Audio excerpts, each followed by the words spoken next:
लेकिन ऋषि शंकर मिश्रा, जो अटकलों का बाजार इस वक्त जो बिहार में जिस तरह से चलता हुआ दिख रहा है, इधर महागठबंधन को लेकर, उधर एनडीए को लेकर, इस वक्त भारी कौन किस पर कितना दिख रहा है? देखिए, यदि हम एनडीए की बात करें तो जेडीयू बीजेपी के दोनों के प्रवक्ता यहाँ बैठे हैं, लेकिन मैं उनको याद दिला देता हूँ 2020 में यही अमित शाह का बयान आया था कि नीतीश कुमार ही मुख्यमंत्री होंगे, चाहे परिस्थितियां कुछ भी हो, चाहे सीटों की संख्या कुछ भी हो, नीतीश कुमार ही मुख्यमंत्री होंगे। ऐसा कोई बयान हमें जेडीयू के नेता या असित नाथ तिवारी जी बता दे अमित शाह का, चाहे वो आज तक के कॉन्क्लेव में दिए हों या न्यूज 18 के कॉन्क्लेव में दिए हों। लीडरशिप की बात तो अमित शाह करते हैं, लेकिन ये नहीं कहते हैं कि चुनाव जीतने के बाद नीतीश कुमार ही 25 से 30 के बीच में मुख्यमंत्री होंगे। यानी 25 में जब चुनाव एनडीए जीतती है तो नीतीश कुमार ही मुख्यमंत्री होंगे। ऐसा कोई बयान आप दिखा दीजिए। इन कंपेरिजन 2020 में अमित शाह ने कहा है परिस्थितियां कुछ भी हो, नीतीश कुमार ही मुख्यमंत्री होंगे। नवल जी से मैं पूछना चाहता हूं, ऐसी क्या मजबूरी है कि निशांत जो नीतीश कुमार के पुत्र हैं उनको ये कहना पड़ता है?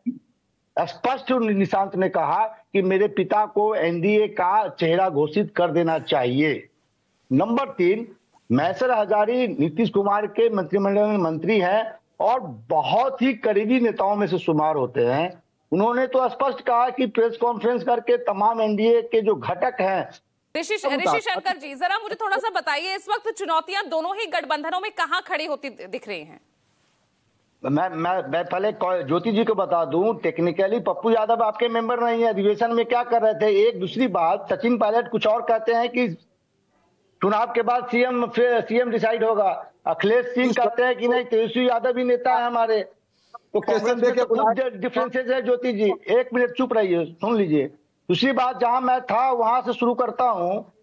परसों या 2-3 दिन पहले एक बीजेपी के बड़े नेता नीतीश कुमार से मुलाकात करने जाते हैं। नीतीश कुमार ने स्पष्ट कहा कि सीटों का बंटवारा तो हो जाएगा, पहले से सीएम फेस को लेकर आपके पार्टी का स्टैंड क्लियर कीजिए।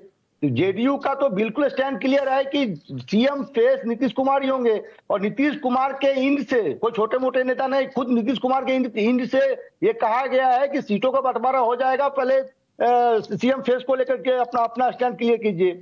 जहां तक महागठबंधन की बात है तो ये कांग्रेस का प्रेशर पॉलिटिक्स है। आज भी राजद से बड़ा मतलब दल जो है महागठबंधन में कोई नहीं है। कांग्रेस का आधार क्या है?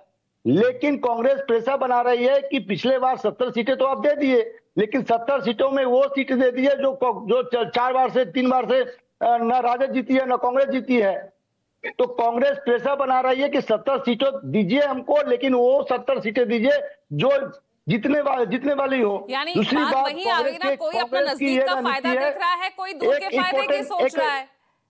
एक इंपॉर्टेंट बात बता दूं, कांग्रेस की रणनीति ये भी है कि गैर यादव ओबीसी जो राहुल गांधी का स्टैंड है। देखिए, रविदास समाज से आने वाले राजेश राम को अध्यक्ष बनाया गया है। 5.5% बिहार में रविदासों का वोट है। तो कांग्रेस की रणनीति है कि यदि तेजस्वी यादव को सीएम फेस घोषित करते हैं तो राजेश राम को डिप्टी सीएम फेस घोषित करके चुनाव लड़ा जाए, ताकि 5.5% यानी 32% में ऑन एवरेज 6% एड ऑन किया जाए।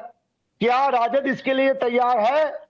यदि ये इस रणनीति के साथ महागठबंधन चुनाव लड़ती है तो निश्चित ही महागठबंधन की स्थिति 2020 के तुलना में मजबूती होगी। ठीक है ऋषि जी, अब रुकिए। जयंत जी जल्दी से।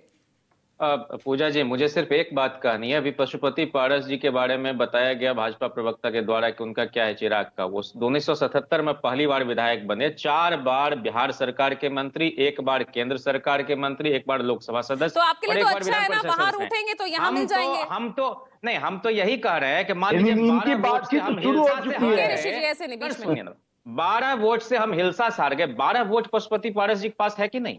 और दूसरा, हर सहयोगी दल के साथ भारतीय जनता पार्टी का यही रवैया रहता है। आखिर में मुझे एक बात कहनी है कि क्या बिहार को विशेष राज्य का दर्जा, 65% बढ़े हुए आरक्षण को 9वीं अनुसूची में डालना और पटना विश्वविद्यालय को केंद्रीय विश्वविद्यालय का दर्जा दिलाने में